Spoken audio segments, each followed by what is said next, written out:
go over to 1 Samuel chapter 13, and I'm not sure how far we'll get. We'll just we'll get going and see where it ends up, because there's we're supposed to go 13, 14, and 15. I'm trying to think, okay, what verses do I skip? And so I mean, it's 3 and 4 pages, 5 pages in my Bible. And so, sometimes we get through 3, and so we'll see how far this goes. So I've entitled it "Losing Your Usefulness," and one of the reasons that I may take a little longer is that these 3 chapters are really the crux of Saul's demise. And we know he's in the Scripture much further, but this is really telling us, hey, here were the key issues of why Saul did not last. And so we can learn from those in our own life. So let's begin chapter 13, 1 through 3. Would someone go ahead and read that for us here this morning as we start? Okay, Steve?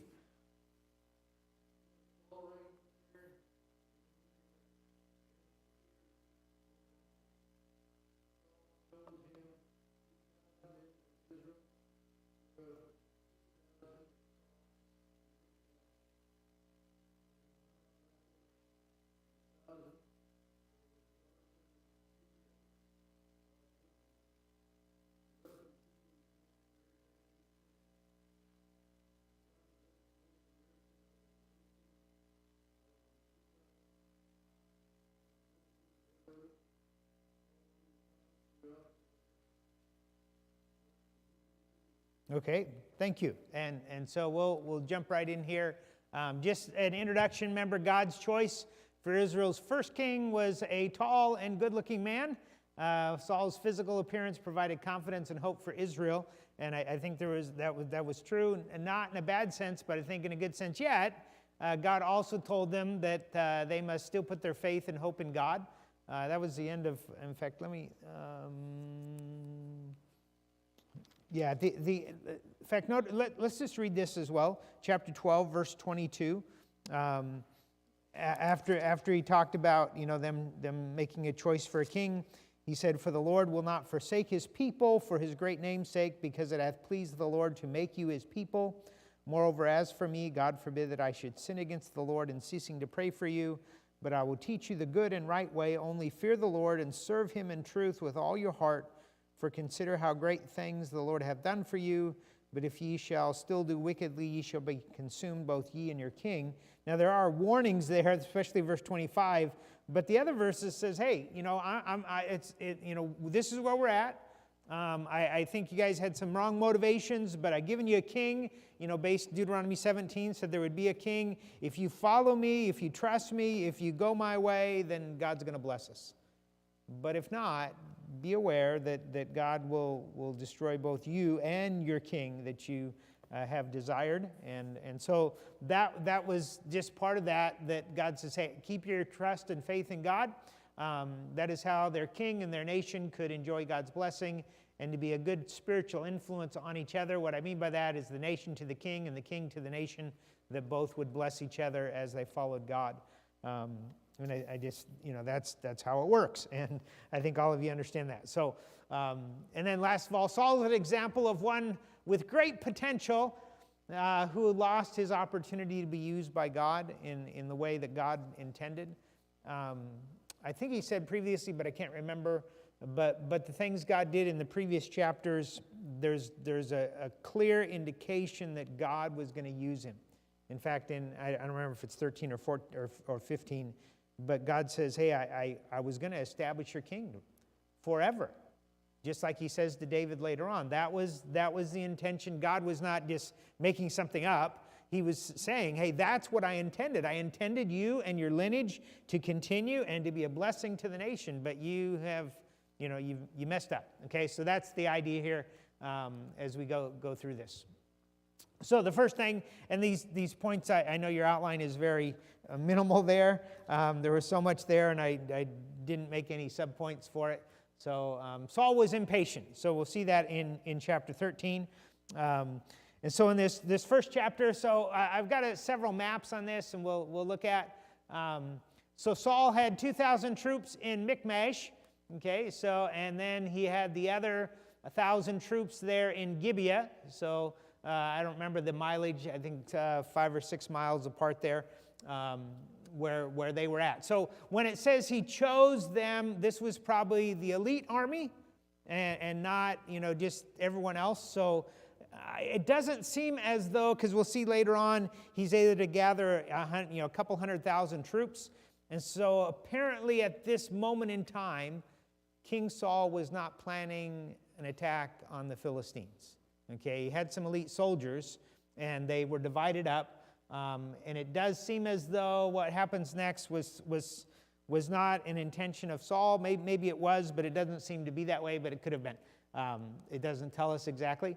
So then it says that Jonathan attacked the small Philistine garrison there in Geba, or Geba, or however you say it there, I'm not sure. I guess it's Geba, there in verse number 3. And then, the Philistines heard of it, and Saul blew a trumpet and said, let the whole nation hear. Let them hear what had happened. We've got a victory over the Philistines. We're doing well. And then verse number 4, notice this. And all Israel heard say that Saul had smitten the garrison of the Philistines. I don't think it's a problem that he didn't, it didn't say Jonathan smote them or Saul's son Jonathan. I just think it was, it's what took place. And Saul was king, so it said, that they smote the garrison of the Philistines. So that was like, yes. But why might the people thought, oh no, read the second part of it.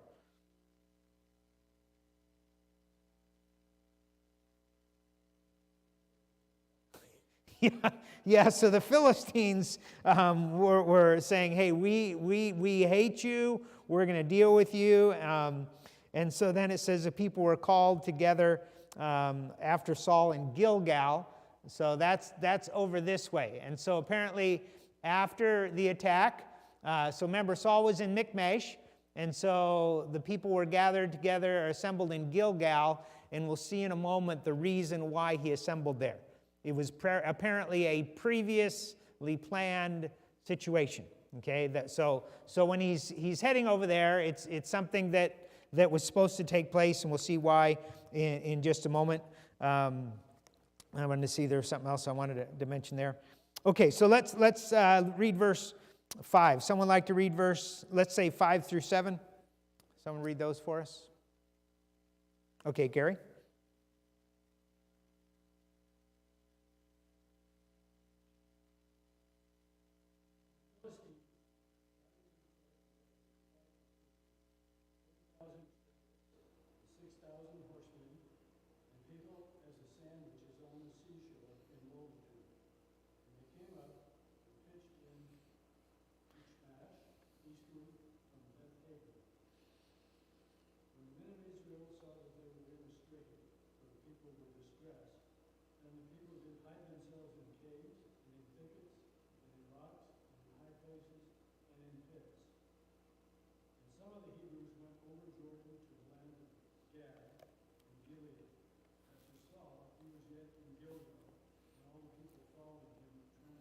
Okay, so just following that is so after the attack, so Saul heads over to Gilgal.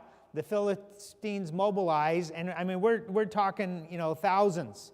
How many soldiers did Saul have? Though they were handpicked ones, probably the elite soldiers. How many did he have him and the nation of Israel at that time with Saul and Jonathan? Yeah, 3,000. So we got the it says, as the sand is on the seashore for multitude. I mean, we're talking, this is thousands are coming. And so they camp just there at Michmash. And so the people are back there assembled there at Gilgal. And so then it says that Israel, and apparently even some of the army, begins to flee and hide. So some went over I forgot the area there. It says Gad and Gilead. That would be across the Jordan. So that would be over this way, hiding in rocks. In fact, there's another, we'll see a little later, apparently some of the people had even sided with the Philistines, and they were mingling with them, and they weren't in war with them. They just said, hey, we're just going to go over to the other side. It's safe there. They have more power than we do, and we'll see that a little later, but everyone else was fleeing and running. And I don't think, it doesn't give a number there in verse 7 where the people were with Saul and they're all trembling and everybody's frightened. And so let me show you why they were gathered in Gilgal while he was there. So go back to chapter 10 a moment of 1 Samuel. And so remember when Saul was anointed and by Samuel, and when he was so, he said, okay, there's going to be signs that right after you get anointed here, something's going to happen, and this will show you that God is with you. And those three start in verse 2. I'm not going to read them, but one was he's going to meet some people here, and they're going to tell him, hey, the donkeys you were looking for your father, they've been found. And so I think that just showed, hey, God's going to guide you, God's going to direct you. And then he meets some other people who have some bread, and they share that bread with Saul, and I think he had a servant with him at this time. And so the God's going to provide for you. So God's going to guide you, God's going to provide for you. And then he says you're going to meet some prophets, and they're going to be singing, and you're going to join them in singing, and the Spirit of the Lord will come upon you, and you prophesy, you'll be turned into another man. God's going to fill you with His Spirit. God's going to use you, and so God's going to guide you. God's going to provide for you. God's going to empower you to accomplish the task that you've been anointed to do. And then he says in verse number 8, in fact, let me read verse 7. And let it be, when these signs are come upon thee, so those three signs there, that thou do as occasion serve thee, for God is with thee. And then verse 8, and thou shalt, so those three are signs. This is a fourth, but not really a sign per se. And thou shalt go down before me to Gilgal, and behold, I will come down to thee to offer burnt offerings, and to sacrifices of peace offerings.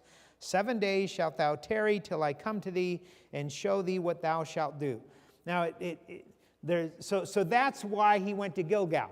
He's apparently, and I'm reading a little bit into it based on what happens, that maybe Samuel said, now, Saul, there's going to be an occasion where the Philistines attack, or you attack them, and the battle is going to begin. And when that starts, I want you to go to Gilgal and wait for me there for 7 days.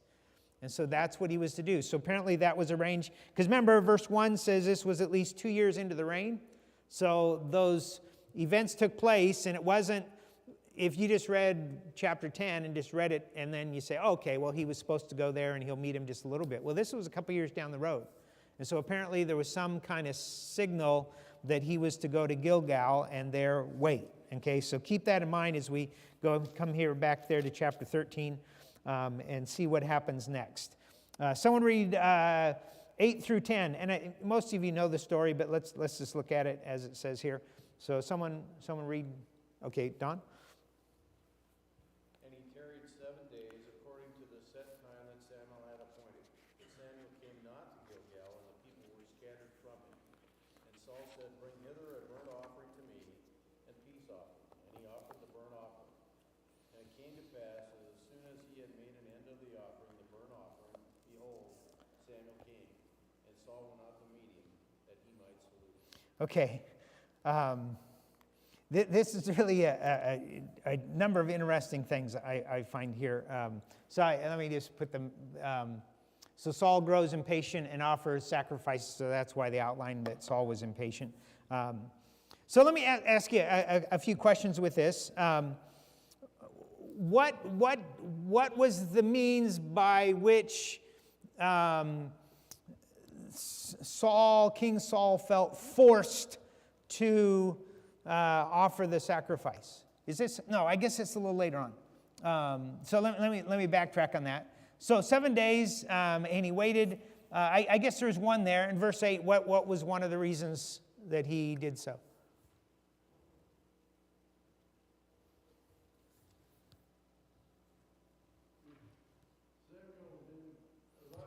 Okay, he didn't come, and the second thing? Yeah, the people were scattered. That'll come up a little bit later. Now, it says he forced himself. So in verse 9, bring hither the burnt offering and to me and the peace offering, and he offered the burnt offering. So some people say, I'm going to give you a little different scenario. Some people say, well, the problem was that King Saul was not to give offerings. That was the priests or the Levites. They were involved in that, and not the king. Well, as you continue on in Samuel, you'll find that it says the exact same thing of Solomon. It says the exact same thing of David, that they offered burnt offerings and sacrifices, and they were blessed for it. Okay, so I personally don't think that Saul personally offered them. And I will see as we get down through here that there's I say it because of that, because there's some other specific things here. So it wasn't that he was intruding into the priest's office, because if that would have been done, I forgot the guy's name now later on who did that very thing and got the leprosy on his arms and such. Who was that? I don't remember. Azariah? Yeah, Azariah, and the priest was Uzziah, was it? Okay. Yes, okay, that's what I was, so we know that doesn't seem to be the thought here, but so just keep that in mind. If you're writing down notes and want references, for David it was 2 Samuel 24:25, and Solomon it was 1 Kings 3:4. Some people are of the opinion, because the temple was not built yet, that there was a little bit openness on that. I don't know if that doesn't seem to fit well to me. But let's go down to verse number 11. So Samuel came there, met Saul, and Samuel came, and Saul saluted him. It says so he gave him an honorable welcome, recognition, and all that kind of stuff. Verse 11, and Samuel said, "What hast thou done?" And Saul said, and here's where, because I saw that the people were scattered from me. Okay, so remember, we got this gigantic army from the Philistines have gathered there. And now everybody's hiding in the rocks and the holes in the caves, and everyone else, some are just running from him. And we'll see that his 2,000 people army goes down to 600. Okay, so even some of the army were fleeing. So he said, number one, the people were scattered from me. Number two, thou camest not within the days appointed. Okay, remember he said, wait 7 days. It's been 7 days. Where's he at? I wonder what happened. I don't know, but he's not here. And I got people scattered from me, and then he ends up in verse 11, he says, and that the Philistines gather themselves together at Michmash. So I got my army's leaving, the enemy's mounting, and I need God's blessing. I can't do this without him. And the prophet's not here. And so he goes ahead and he offers it. And notice verse 12, he says, therefore said I. So he's speaking to himself. The Philistines come down now upon me to Gilgal, and I have not made supplication to the Lord. I forced myself, therefore, and offered the burnt offering. And now notice verse 13. And Samuel said to Saul, thou hast done foolishly. Okay. Thou hast not kept the commandment of the Lord thy God, which I commanded thee. And I think that's really the key issue here. It was, you were to wait till I came. That's what I told you. And it's like from the narrative, it seems like it's an hour or two, and all of a sudden he shows up. And all the sacrifice probably still burning and some of the smoke still rising when Samuel comes, and he just says, you know what, I told you. And we talked about this, and and so some of the details we don't have in there, but obviously there was something there. He had very clearly talked to him. We know from chapter 10, for those who just came in a little late, we look back there where he said, stay in Gilgal, and I'll come in 7 days, and we'll offer the sacrifices. And so notice notice the outcome there in verse 13. Commanded thee, for now would the Lord have established thy kingdom upon Israel forever. Now that means that his sons would be reigning. His sons would be in the place of the kingship. So that's the same thing he says to David later on. But he said, you know what, that's what I wanted to do. And God wasn't bluffing. And so verse 14, and now thy kingdom shall not continue. The Lord hath sought him a man after his own heart. So we know where that goes, but we don't know at this time in the narrative. And the Lord hath commanded him to be captain over his people, because thou hast not kept that which the Lord commanded again thee. And so there's a very specific thing that he says to him there. Let me ask you, have you, not, you don't have to respond this way, but I'll open it up for questions or comments here in a moment. But have you ever felt pressure in that way? That the circumstances were such, you knew, I probably shouldn't do it that way, but you did it that way, and then, you felt the conviction of God's Spirit upon your heart, and you go, oh, why did I do that? Because God told me something else. And so anyway, just to understand, we're not talking here just about some decision that as far as nationally or personally is not going to mean a whole lot. We're talking about the course of their nation. We're talking about an invading army. We're talking about life and death. We're talking about whether you're going to, continue doing what you're supposed to be doing or not, but in the sense of, again, the stakes seem to be a little higher when you talk about life or death, when you're talking about the survival of the nation. And so the pressures were pretty heavy. So any thoughts, comments on that? Yes.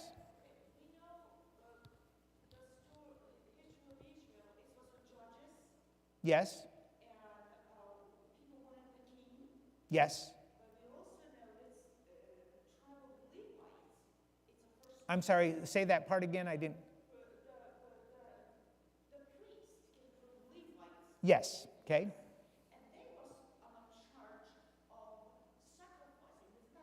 Yes.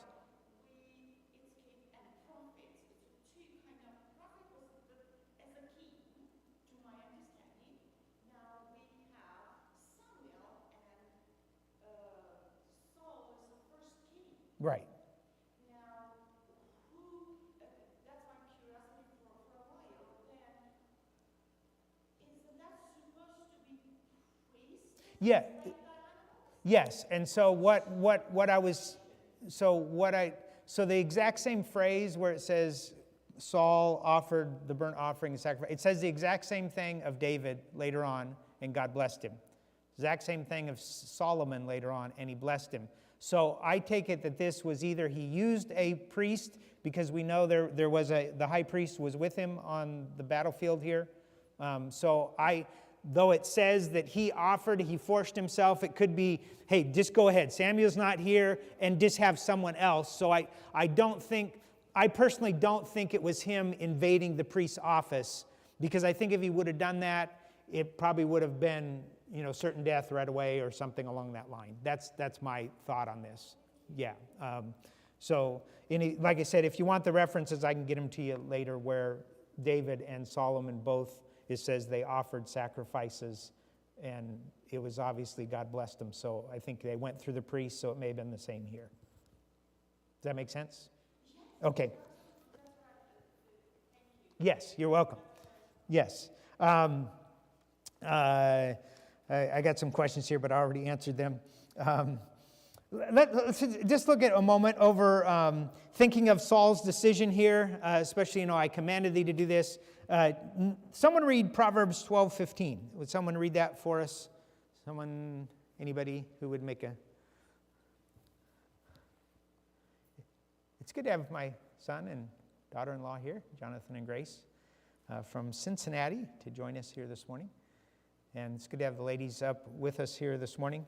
For those, I mentioned earlier that my youngest son, Daniel, got married yesterday. And so just pray for them as they start a new life, his wife, Kayla. And so they'll be out and about for a couple weeks. I've been able to work that out for their schedule. So, okay, Proverbs 12:15. Anybody find it? Okay. Lori?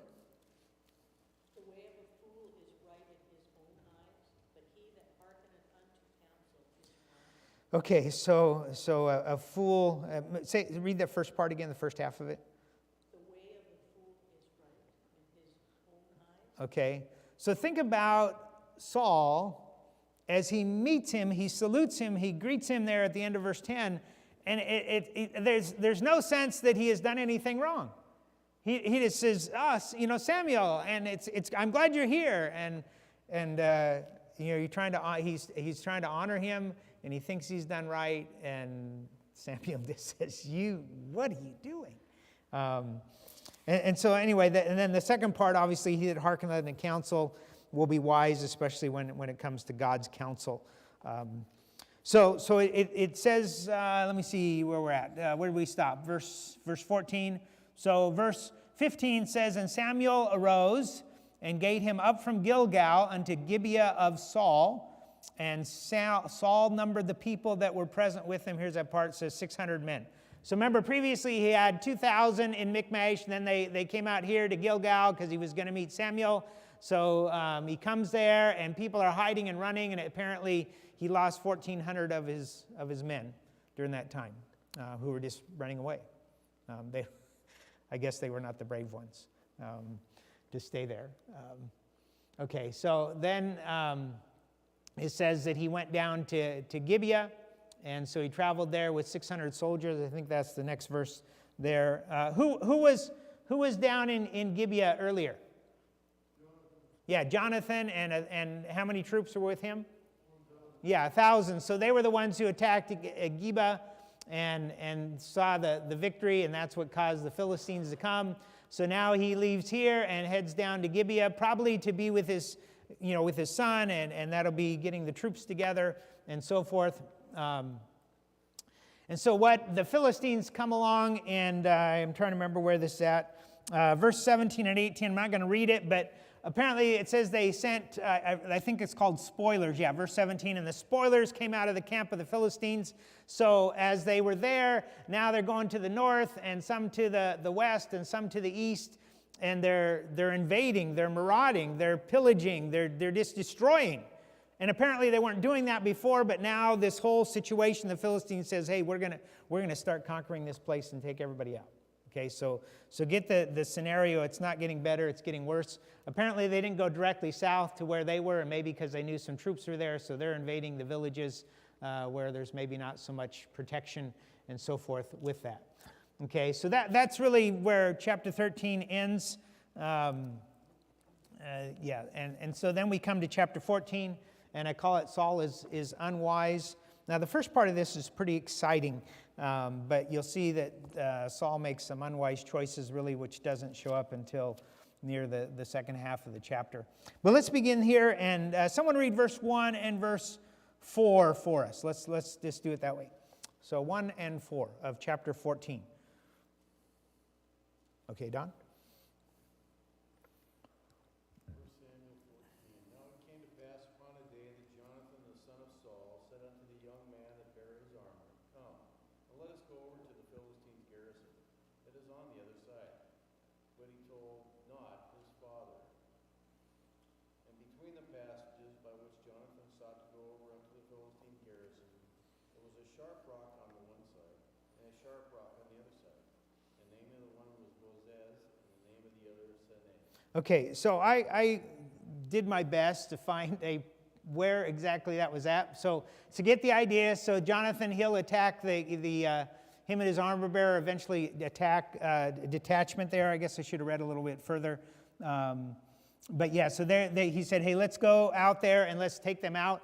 And so just the area where they were at, so it says those two hills in verse 4 were named Bozez and Sinah. That is probably this area.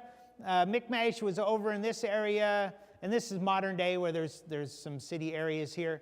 And so they went through, and this is probably where those are at.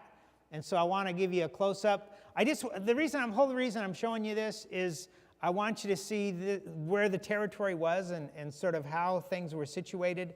I've not been there personally, but just some things I've found, tried to do my best on finding the location.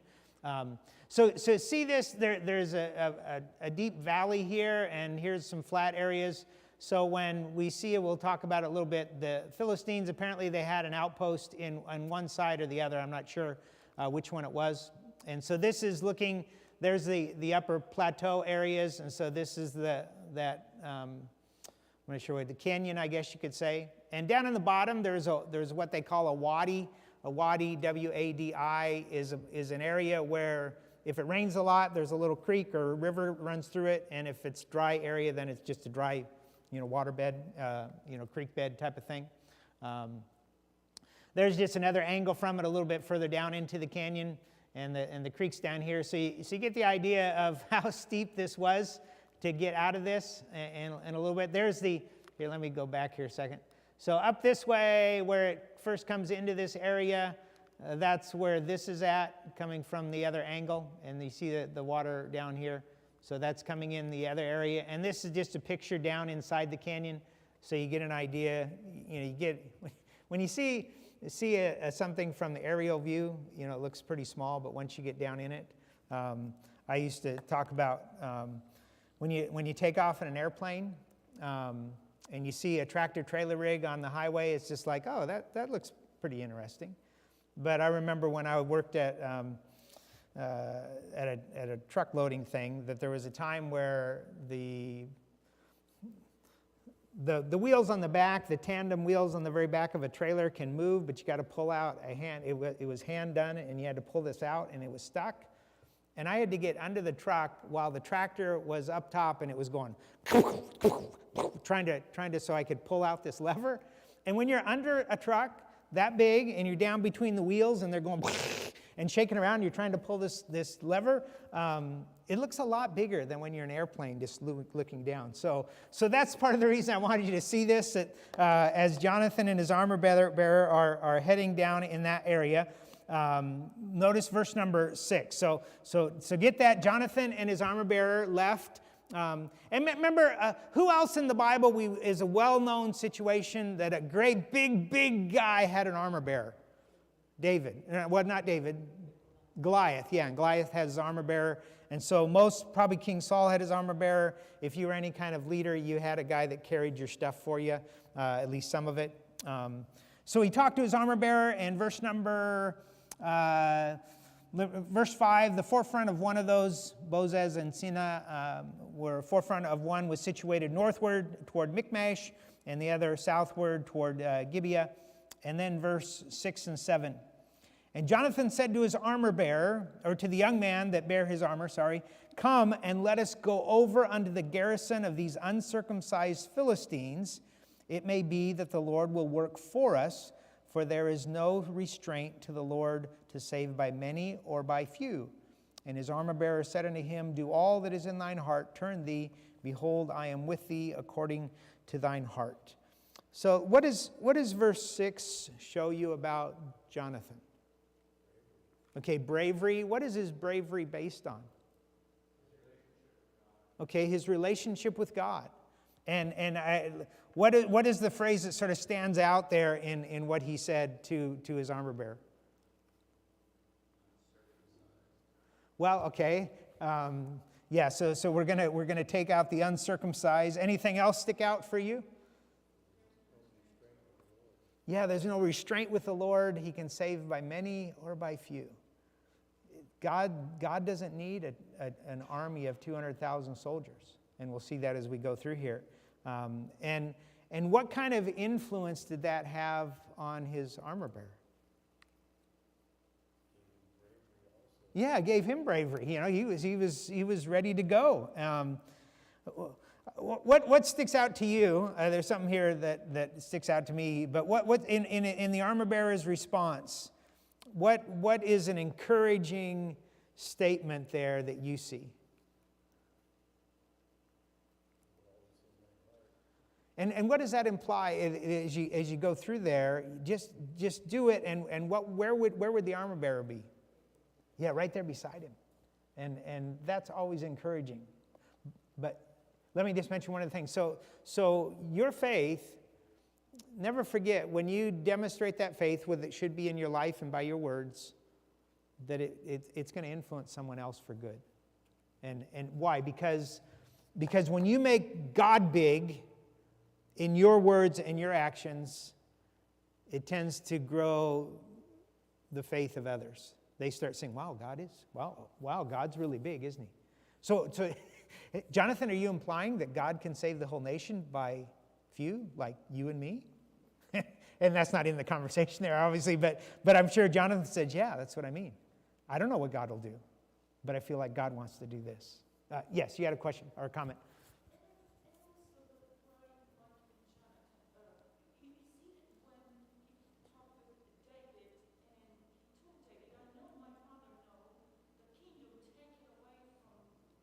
Right.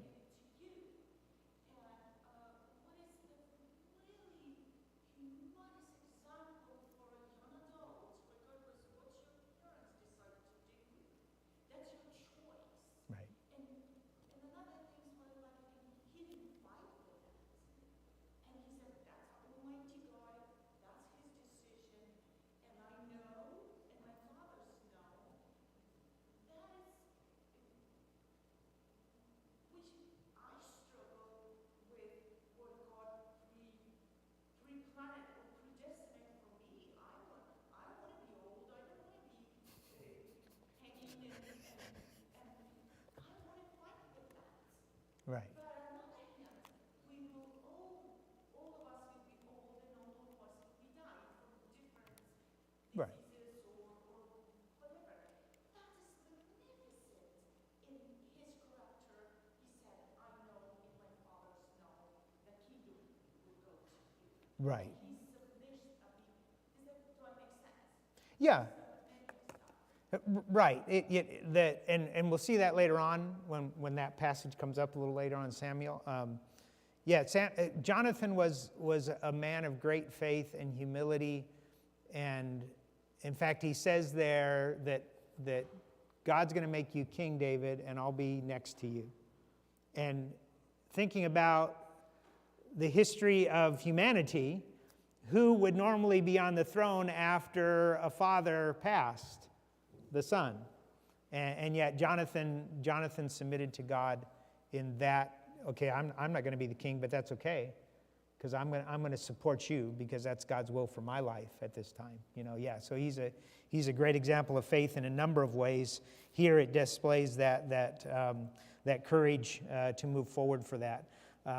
It is interesting to think about. I think it's there's a little slide they had in the material here, and I thought, it's good to see and good to know. Seems like I was going to do something else first, though. Sorry. Let me. Maybe I'll do this. Maybe I won't. I guess I need to turn this on.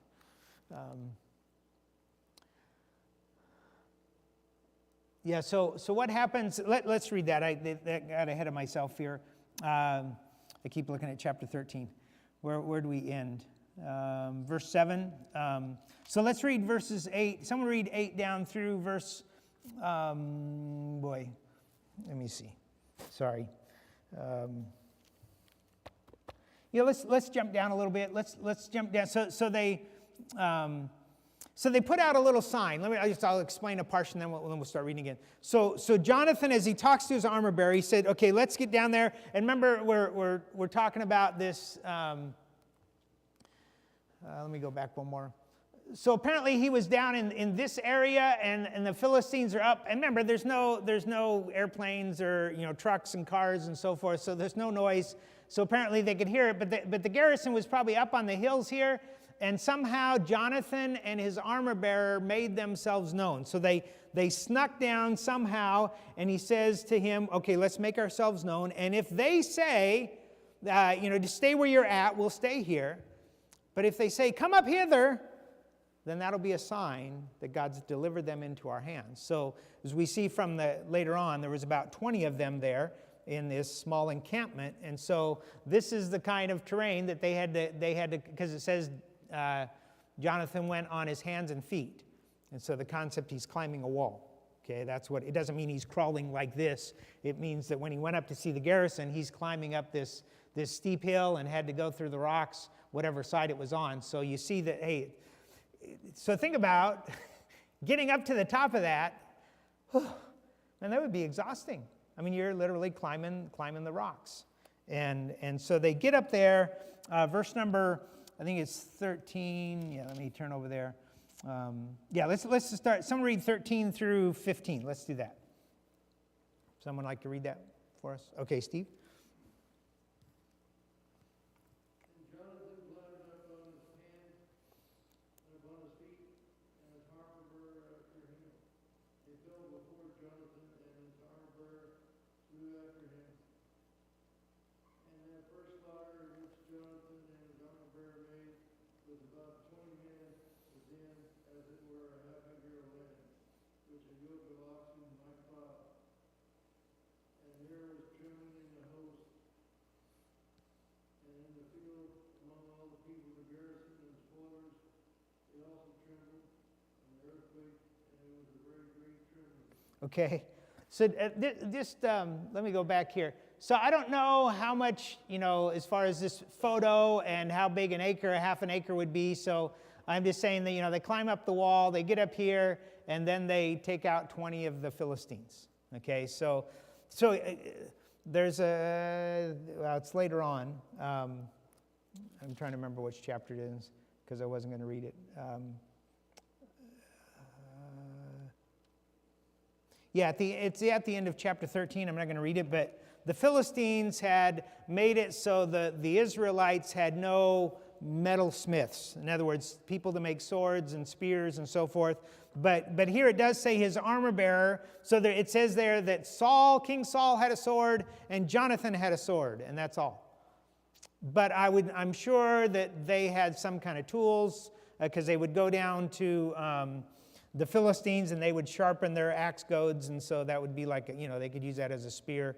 And so somehow they had made tools into armaments in some way, shape, or form without the Philistines, being involved with that. But they probably were not as strong. If you were sword fighting with something made of copper, it would probably break compared to something made of metal and steel. And so that was part of the difference there. So anyway, as they come up, they take them out in verse number 16, I think it was. Verse number 15, I'm sorry. And there was trembling in the host, that's the host of the Philistines, and in the field, and among all the people, and the garrison. And notice this, the spoilers, they also trembled. So remember the map I had where the spoilers were going all over in the villages? So this event, God supernaturally began to put fear in all the Philistines. I mean, somehow they must have heard something, as I said, but they were, I would think they're miles apart on some of those, and yet they just overcome with fear. And then this, maybe something happened, and there was there's a slaughter here and a slaughter there, and maybe messages get out, and however God worked it out.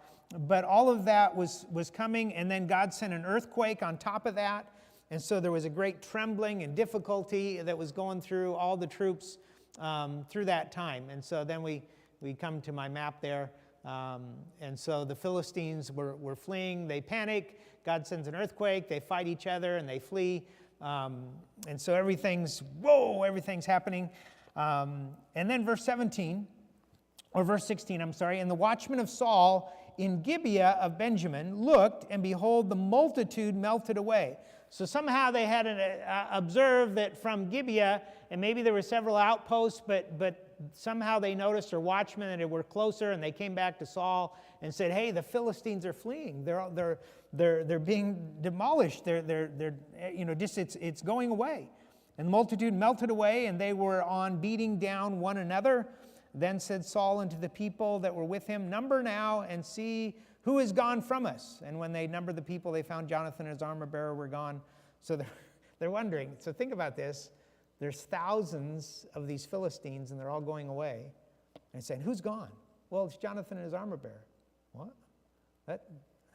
That's all?" And again, there's a supernatural aspect to this, that God was using this in the lives of Israel.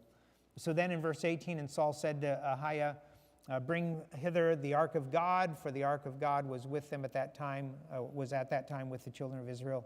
So apparently they'd brought it out to the battlefield again. Maybe didn't learn the lesson from earlier. So I think so notice verse 19. "And it came to pass, when Saul talked unto the priests, the noise that was in the host of the Philistines went on and increased." And so you're hearing the clanking of probably swords, and they're fighting each other, and all this is going on. And Saul said to the priest, "Withdraw thy hand." That'll come important later, I think. So here's the priest. He calls him and he says, "Hey, let's seek God's hand. And maybe there's some offering going on." And so they can't help but hear this noise in the camp. And so he says, "Stop."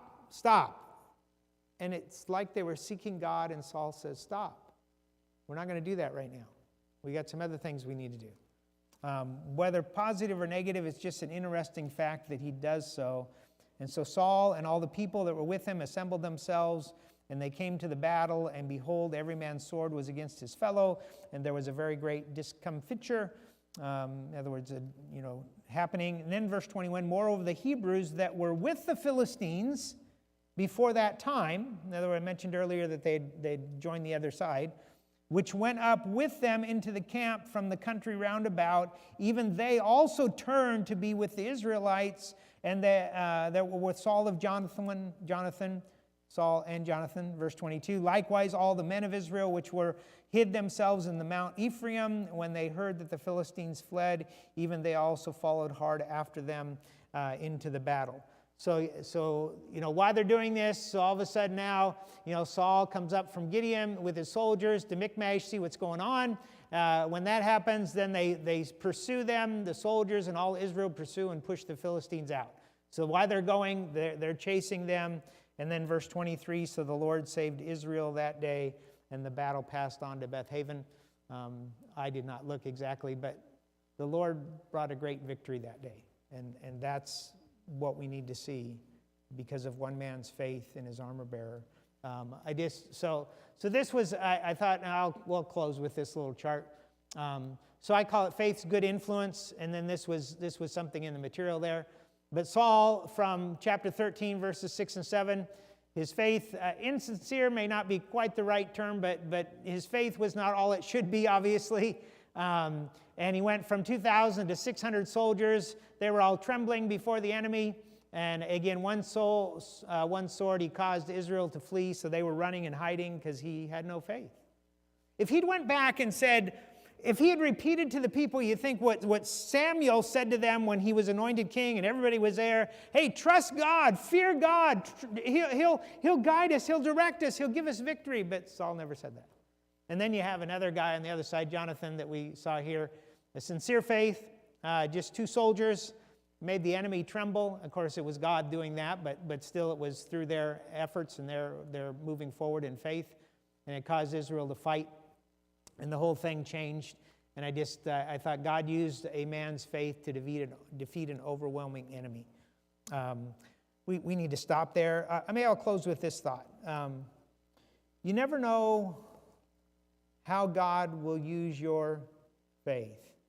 And faith, remember, faith always changes our life. It makes us do what we do. It makes us say what we say. At least it should, okay? And when we do that, you're influencing someone. You don't know who. It may be I'm thinking because my grandkids are here. It may be a grandkid, maybe a son or a daughter, maybe an adult friend, maybe someone, a coworker. You just never know what God will do when you act in faith. And so let's remember whatever God wants us to do. And it apparently was just a burden that was on Jonathan's heart. I mean, he had done remember the early episode when he had 1,000 men, it was him who confronted the Philistines. And now it's the 2 who said, hey, let's just go out. Let's start taking them out one at a time, these small little encampments of the Philistines. We'll just see I don't think in the mind of Jonathan that he was thinking, hey, this is going to destroy them. But let's do what we can, where we're at, with what we have, and ask God to direct us. And he did. Any other questions or comments? Got just a minute here. Okay, let's pray. Father, thank you for this day.